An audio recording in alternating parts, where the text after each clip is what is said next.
This math problem confused a lot of people because they don't know one trick that helps to solve this one much easier, so watch to the end.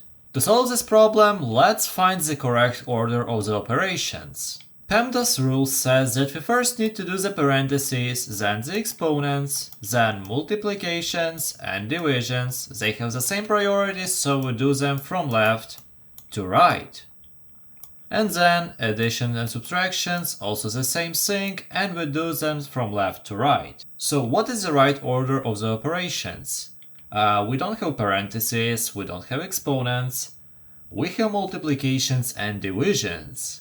We have multiplication here, division here. And as we know, we need to work from left to right, so this multiplication is first, and then this division is second. And we are left with just one subtraction, so this one is third.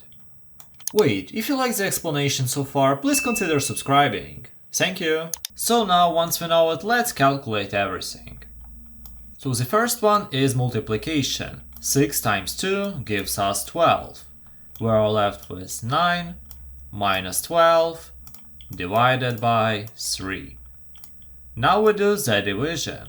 12 divided by 3 gives us 4. And we're left with just 9 minus 4, and 9 minus 4 is pretty simple, this gives us 5.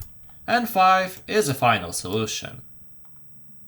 If you want to try some more difficult PEMDAS problem, watch this video and comment your solution. Have a nice one!